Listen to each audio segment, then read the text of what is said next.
Long time no see, everybody. I hope y'all are having a great start to the new year. It's been since January, since my last video. A lot of stuff has happened. I have a new day job. It has taken up more than a considerable amount of my spare time, and I'm trying to rectify that. So we are working very diligently to get back to somewhat of a schedule of what I had. But I wanted to put together a quick little video. It's just going to be a little bit of a shop update, kind of foreshadowing on a couple things of what we're doing. And yeah, so let me get this thing spun around. Actually, we're going to stay here because one of the things, that little guy right there, I picked up this little guy right here, and thanks to all of y'all for the support and buying parts off of Broachworks. I now have AC in the shop. So it is 2 days old now that I'm actually filming this. Very, very pleased with it thus far. Literally am down here and haven't had it on for very long. We're gonna see if actually it can try to cool it off a little bit. It's about 90-ish, 87 maybe, 86 outside.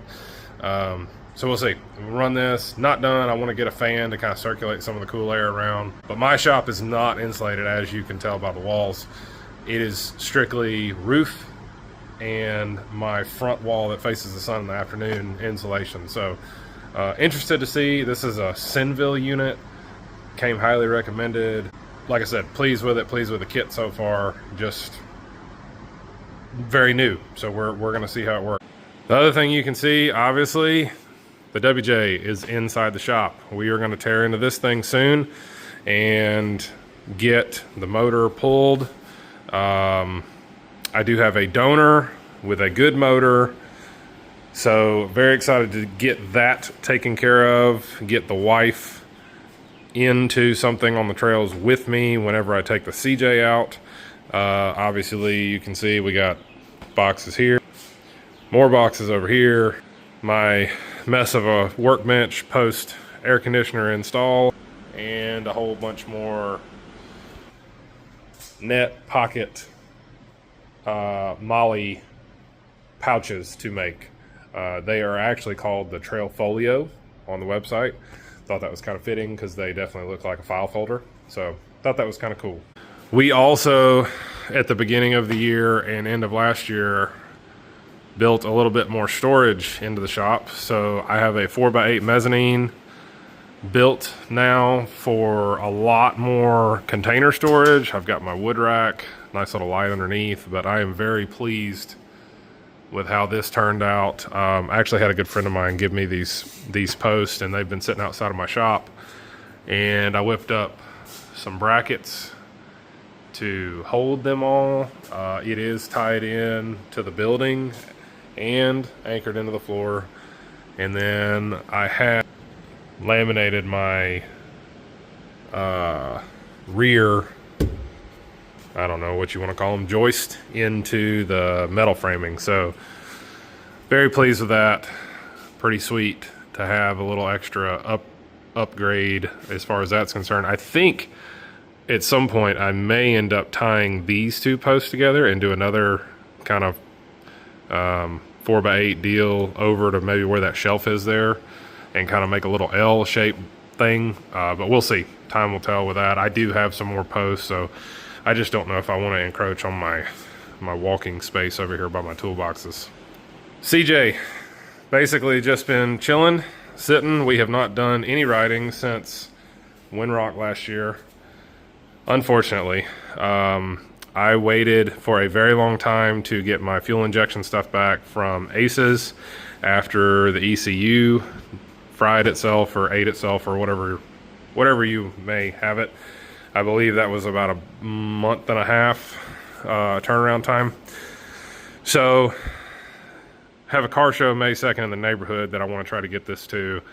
And then Full Drive Outfitters up in Huntsville, Alabama is hosting a kind of an open house vendor business marketing type event that Daniel's doing up there.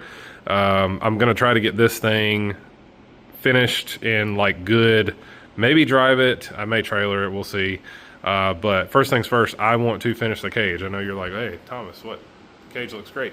It's not finished. Well, it is not powder coated, for number one. Number two, I do not like this visual right here. So I'm doing something different there. I also have some little lights that I got from the guys over at Busted Knuckle Off-Road that I want to put in here for dome lights. So I have to build in, it's going to be two-part, but it'll be some gusseting in various points in the cage.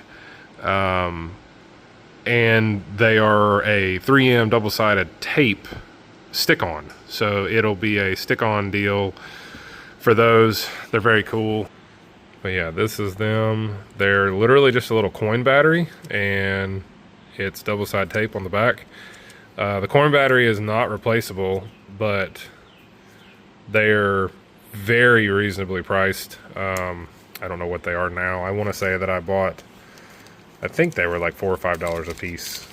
Don't quote me, but I got a couple of those to go in here for a dome light. So this is absolute number one priority. This is my car show season. I generally don't wheel in the summer. It's just too hot without AC in this old thing. So, but I'm very pleased with how the cage has turned out so far. And once I get everything powder coated and it's all pretty and nice and clean, I'll get it outside and get some final shots of it. And the number one kind of biggest little teaser, I'm going to say, two things, actually. Obviously, now that I have the WJ in here, I have a million ideas that I want to get going. So y'all are getting a bunch of parts on that. I have one specific Toyota part for a Tacoma of the 2010 year variety that I want to finish, and that will be coming next. So that will have a fourth platform on the website. I'm going to start getting some parts for that. It is my wife's truck, so I definitely want to start building some stuff on that. But the other biggest thing that I am excited about, and y'all may have seen a shot of it in the video already. Yes, we have a complete low, I'm going to call it low mileage, 5.3 4L60 combo. I have everything for this, the computer, the wiring harness, the entire cooling system. I have it all out of a Tahoe. So this is going to be the new power plant in the CJ7. Now, there's nothing wrong with the inline six, but if anything showed itself to me with the whole EFI situation, which I may make a video about that. I haven't really decided. I've got some footage of kind of my true thoughts on the deal. We were at Windrock. That ECU died. I think the next week or 2 weeks after that, I was at points in that park hours away from the campground with my wife, with my daughter, in the Jeep, and it would have been, you know, obviously very, very troubling had that happened there. Now, that system was brand new, very brand new. I don't know that it actually had 600 miles on it. And all the things that they asked me as far as install questions of what happened, what could have potentially caused it, there was nothing wrong.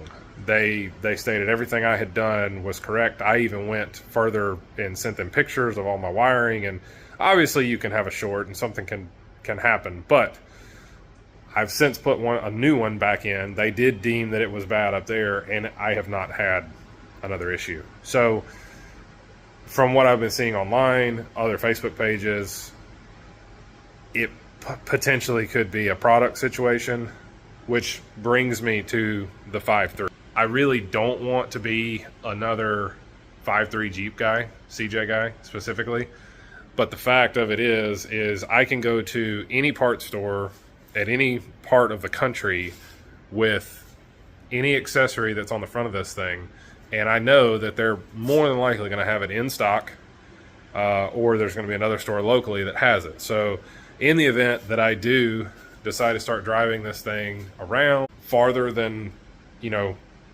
close 30-minute parks or something, I definitely want the capability of fixing a non-proprietary part right there on the spot. Is the parts store going to have a computer? Likely not. But if somebody else maybe have a stock Tahoe computer for the year that I have, potentially, and I could source that. So that is the plan. It's going to take some time to do it. Summers are usually my build time. I don't know if I'm going to actually get around to doing that this summer, but definitely is something that I want to try and work on for the near future. And that will pretty much complete this Jeep and kind of get it where I ultimately want it. And so we'll see. We're gonna keep pushing forward. But yeah, again, I want to say thanks to everybody for buying parts. I've had probably my, you know, best start to the year thus far. So thank you all for everything. Very much appreciate it. And keep tuned in. I'm going to keep bringing y'all cool stuff. Thanks. Another little plug, if you haven't seen, we have some new shirts for the 2026 year. Every year I try to do a new shirt, new design. So went with a little throwback this year, and I'm pretty pleased with them. Very bright, colorful, kind of neutral colors. So pretty fun shirt. Y'all get you one on the website. They're there now. Appreciate the support as always.